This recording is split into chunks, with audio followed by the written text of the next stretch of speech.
Good morning students. आप लोगों को जो होमवर्क दिया गया था वो आपने कर चुके होंगे। हमने लास्ट जो टॉपिक है वो क्या पढ़े थे, फूड चेन, है ना। फूड चेन में यानी जो चैन होता है, जो ग्रास होता है उसको ग्रासोफर खाता है, ग्रासोफर को फ्रॉग खाता है, फ्रॉग को स्नेक और स्नेक को ईगल। ठीक है, तो यहाँ पे हमारा लेसन क्या हो जाता है, ख़त्म हो जाता है। बट आपके पेज नंबर 11 में थोड़ा कुछ दिया हुआ है फूड वेब के बारे में। ठीक है, तो हम जानते हैं कि फूड चेन हमको समझ गया क्या होता है, बट फूड वेब क्या होता है ये हम समझेंगे। आपकी इसमें ये वाला डायग्राम दिया हुआ है, ऐसा ड्रॉ किया हुआ है ट्री डायग्राम। तो आपको सबसे पहले क्या लिखा है, ईगल। अब ये जो ईगल है ये क्या है, ये इसको खाता है, स्पैरो को भी खाता है और फ्रॉग को भी खाता है, स्क्वेरल को भी खाता है और रैबिट्स को भी खाता है। ठीक है, तो अब ये जो चार है, यहाँ पे कितने फूड चेन दिख रहे हैं हमको, 1 2 3 4। ठीक है, तो ये जो 4 जो है फूड चेन, जब वो एक साथ किसी एक एनिमल्स में जाके मिलते हैं, यानी ये जो एक एनिमल है ये 4 अलग अलग फूड चेन क्रिएट करता है, इसी को फूड वेब बोला जाता है। अब फूड वेब में पहला देखिए, ये जो ईगल है वो इसको खा रहा है फ्रॉग को। अब इस फ्रॉग के फूड कौन से फ्लाइज है और मोथ्स है। मोथ जो बटरफ्लाई होती है वो कलरफुल होती है, लेकिन जो मोथ होता है वो कैसी होती है, सिल्वर कलर की या गोल्डन कलर की, सिर्फ एक ही कलर की होती है और छोटी होती है। बटरफ्लाई बड़ी होती है और मोथ छोटे होते हैं। ठीक है, तो फ्रॉग क्या करती है, मोथ को भी खाती है और फ्लाइज को भी। फ्लाइज यानी छोटे छोटे उड़ने वाले कीड़े। ठीक है, उसके बाद जो मोथ है वो फ्लावर को खाता है, जो फ्लाइज है वो बेरीज, जो छोटे छोटे फ्रूट्स होते हैं बेरीज, उसको खाते हैं। स्क्वेरल भी उसी को खाती है और नट्स को भी खाती है। अब यहाँ पे जो स्क्वेरल है सेकेंड में, वो नट्स भी खाती है और बेरीज भी खाती है। देन सेकेंड जो फूड चेन है, स्क्वेरल है, बेरीज को खाती है, नट्स को खाती है। थर्ड जो फूड चेन है फूड वेब में, वो है रैबिट। ईगल ने रैबिट को खाया, रैबिट ने लीव्स खाया, है ना, लीव्स को खाती है ना। देन नेक्स्ट फोर्थ जो है स्पैरो है, स्पैरो ने किसको खाया, अर्थवॉर्म को, और अर्थवॉर्म ने रूट को, है ना। तो इस तरह से जब एक चेन एक साथ मिलते हैं, अलग अलग फूड चेन यानी एक साथ कहीं जाकर मिलते हैं, उसको हम क्या बोलते हैं, फूड वेब। वेब यानी क्या होता है, जाल, है ना, सभी को पता है। वेब यानी क्या होता है, जाल, यानी एक फूड का जाल इस तरह से बिछा हुआ होता है हमारे जो एनवायरमेंट है उसमें। देन इसी पे आधारित कुछ क्वेश्चंस है। From the food web construct 2 different food chain each with 4 links, है कि इसमें है 4 अलग अलग फूड चेन्स क्या है, एक साथ लिंक है। देन नेक्स्ट क्वेश्चन है, if all the eagles were killed, what would happen to the number of squirrel और earthworm? अगर ईगल को मार दिया जाए, यानी फूड चेन जो है, फूड वेब जो है, यहाँ पे 2 फूड वेब चेन क्रिएट हो गए, इसलिए हम इसको फूड वेब बोलेंगे। तो जो ईगल है अगर इसको यहाँ से खत्म कर दिया जाए, फूड वेब से खत्म किल कर दिया जाए, मार दिया जाए, तो रैबिट और जो अर्थवॉर्म है उस पर क्या प्रतिक्रिया होगी, क्या होगी, इसकी जो संख्या है वो क्या होगी, बढ़ जाएगी। क्योंकि रैबिट को खाने वाला जो ईगल है वो क्या हो गया, किल हो गया है, तो इसकी जनसंख्या क्या हो जाएगी, बढ़ जाएगी, पॉपुलेशन इसका बढ़ जाएगा।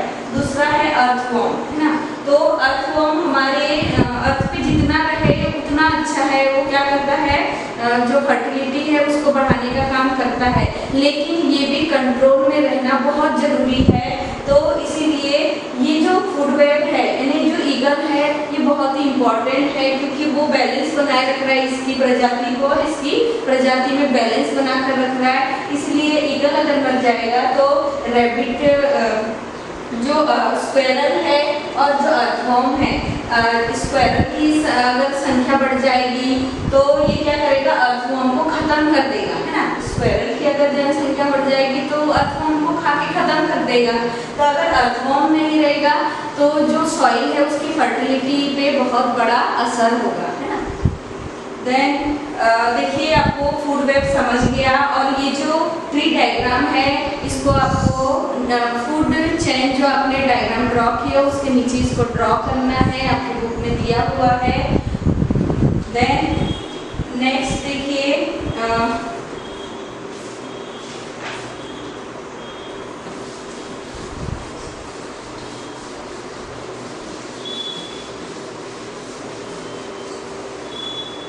हमारा लेसन यहाँ पर खत्म हो जा रहा है, तो आपको एक्सरसाइज के क्वेश्चन नंबर ए और बी आपको फाइंड आउट करना है।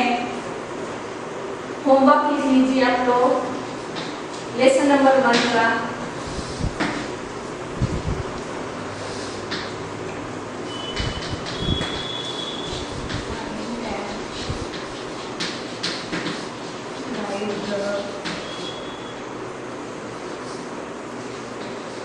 Number A and B in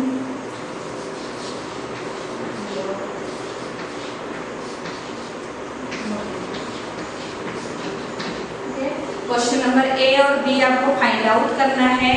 then हम दूसरा लेसन स्टार्ट करेंगे आज से, जिसका नाम क्या है, कंपोनेंट्स ऑफ फूड। क्या है? Components of food.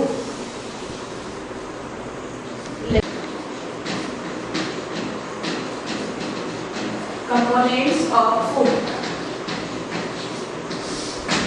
अब हम प्रीवियस लेसन में क्या पढ़ चुके थे कि फूड में कौन से कंपोनेंट्स होते हैं, न्यूट्रिएंट्स होता है ना, न्यूट्रिएंट्स के बारे में पढ़े हैं। फिर से हम उसको रिकॉल करेंगे। You already know that our body has different chemical substances called the nutrient, है ना। यानी हमारे बॉडी में फूड से मिलने वाले जो डिफरेंट केमिकल सब्सटेंसेस है उसको हमने एक नाम दिया है, क्या? Nutrients. These nutrients can be grouped into the following cases। हमने उसका ग्रुप भी देखे थे कि वो कितने टाइप्स के होते हैं, पढ़े थे हमने। Carbohydrate, fat, protein, vitamins and minerals, ये सभी क्या है? Nutrients. Nutrients are essential for good health, यानी हमारे अच्छे स्वास्थ्य के लिए न्यूट्रिएंट की बहुत ज़रूरत होती है। It is important that our food include all these nutrient in the sufficient quantity. और ये जितने भी न्यूट्रिएंट है वो हमारे बॉडी में सफिशिएंट क्वांटिटी में होना भी बहुत ज़रूरी है।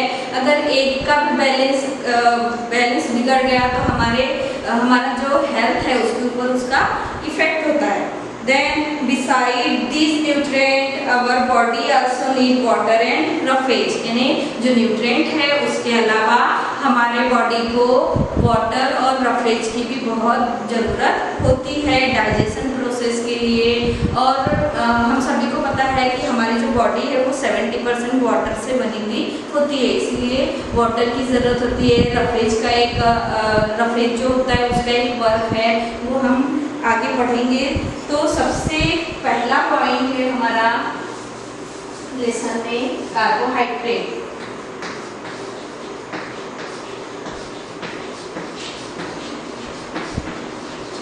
Carbohydrates,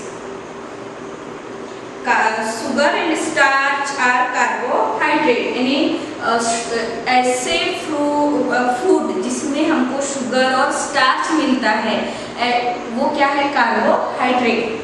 then they are nutrient that give us quick energy. और ये जो न्यूट्रिएंट है कार्बोहाइड्रेट, ये हमको क्या प्रोवाइड करता है? Quick energy.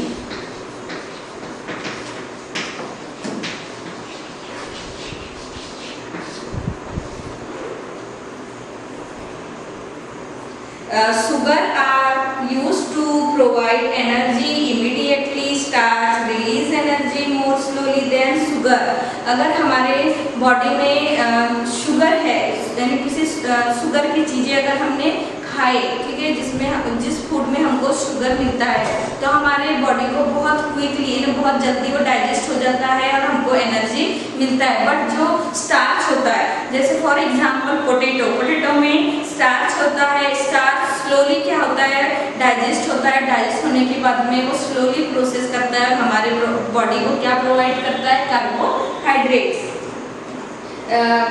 Then rice, wheat, potato, banana, bread and sugar are good source of carbohydrates। यानी ये जितने भी है राइस, वीट, पोटैटोज, बनाना, इनमें ज़्यादा भरपूर मात्रा में कार्बोहाइड्रेट होता है। अगर हम इसका सेवन करते हैं तो हमको कार्बोहाइड्रेट की मात्रा जो है हमारे बॉडी में वो क्या होती है, बढ़ती है, हमको उससे मिलता है। If the carbohydrate consumed are more than what is required by the body, then the excess carbohydrate are normally stored in the body as fat। यानी अगर हमने कार्बोहाइड्रेट, जिस फूड में हमको कार्बोहाइड्रेट मिलता है, अगर हमने वो एक्सेस खा लिए, ठीक है, तो हमारे बॉडी को सफिशिएंट बैलेंस में चाहिए, तो उतना लेकर जो बचा हुआ कार्बोहाइड्रेट है वो हमारे बॉडी में फैट के रूप में कहीं जमा हो जाता है, स्टोर हो जाता है। देन नेक्स्ट टॉपिक है, नेक्स्ट न्यूट्रिएंट है फैट्स।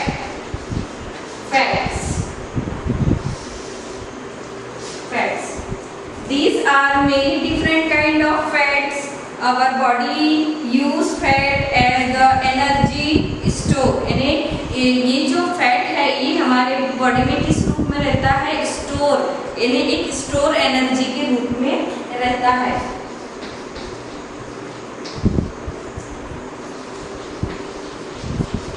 स्टोर एनर्जी यानी कार्बोहाइड्रेट से क्विक एनर्जी मिलता है, और जो फैट है वो हमारे बॉडी में स्टोर रहता है energy.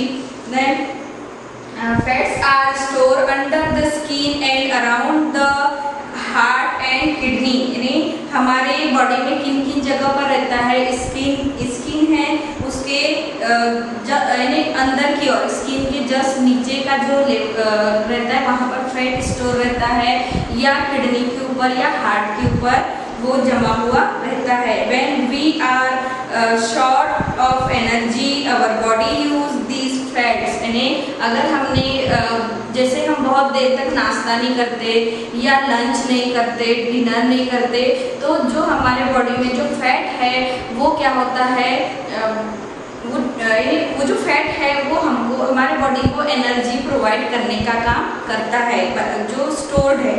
Fats actually contain more energy than the carbohydrate. यानी जो फैट होता है वो ज़्यादा मात्रा में हमारे बॉडी को क्या प्रोवाइड करता है, एनर्जी।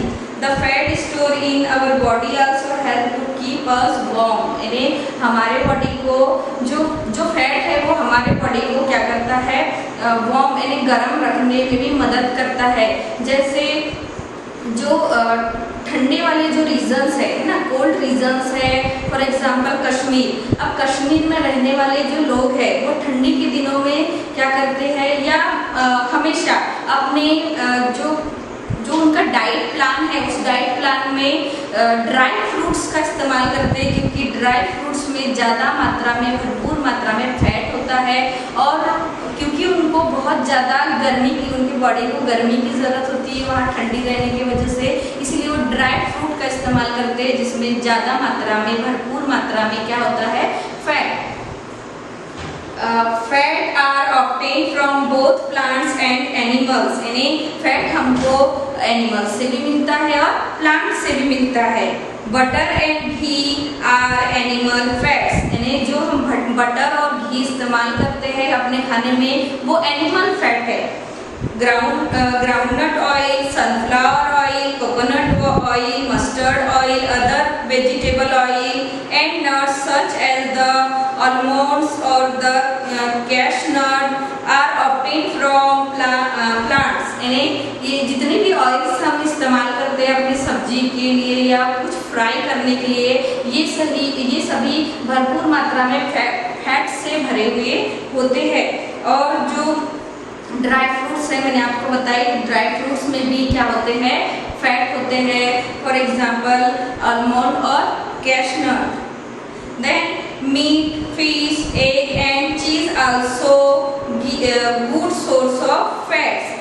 मीट आप जो अपने भोजन में इस्तेमाल करते हैं, मांस, मछली, अंडा और चीज, इसमें भी भरपूर मात्रा में क्या होता है, फैट प्रेजेंट होता है। Then and the adult require about the 70 to 80 gram of fats per day, यानी एक एडल्ट पर्सन को एक दिन में लगने वाला जो फैट होता है वो कितना होता है, 70 to 80 ग्राम, है ना।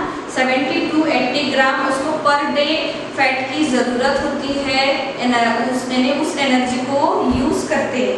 देन नेक्स्ट है प्रोटीन, थर्ड पॉइंट है protein.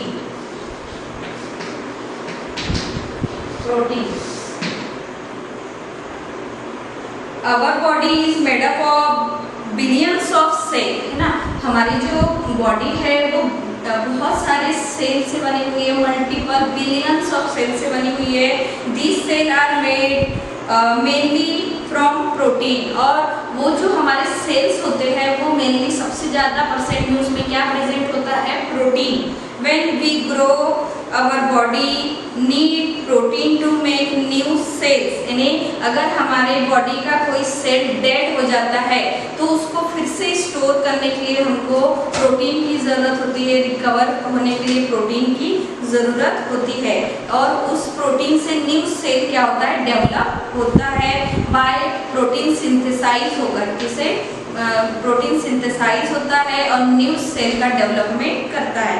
Our body also need protein to replace old and damage cell. अगर हमारे बॉडी में कहीं पे क्या होता है, खरोच आ जाती है, यानी घाव हो जाता है, तो उस घाव को रिपेयर होने के लिए भी प्रोटीन की ज़रूरत होती है।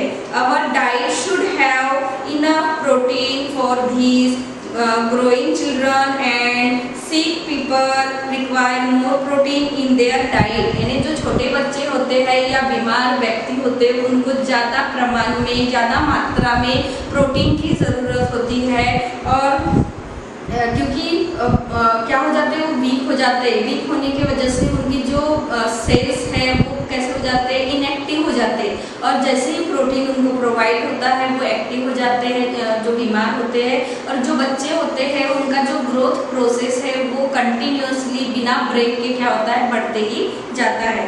Then like fats proteins are also obtain from both plants and animal, यानी जो प्रोटीन है वो हमको प्लांट से भी मिलता है और एनिमल्स से भी मिलता है। Pulses and soybean are plant protein, जो पल्सेस है, जो दालें हम यूज़ करते हैं रोज अपने डाइट प्लान में लेते हैं दाल, जिससे हमको भरपूर मात्रा में क्या मिलता है, protein. Then meat, fish, egg and milk are animal protein, ये सभी क्या है, animal protein. The total requirement of protein for an adult is about the 50 to 60 gram per day, यानी एक एडल्ट पर्सन के बॉडी में कितना ग्राम प्रोटीन होना चाहिए, 50 to 60 ग्राम। अबाउट द 1 ग्राम पर किलोग्राम बॉडी वेट, यानी उस व्यक्ति के बॉडी वेट के हिसाब से उसके बॉडी वेट के हिसाब से प्रोटीन की मात्रा होनी चाहिए। Then children have growing babies and hence require more protein per kilogram body weight, और जो छोटे बच्चे होते हैं जो क्या होते हैं, ग्रो प्रोसेस में होते हैं, उस समय भी उनको ज़्यादा मात्रा में प्रोटीन की ज़रूरत होती है उनके किलोग्राम के हिसाब से।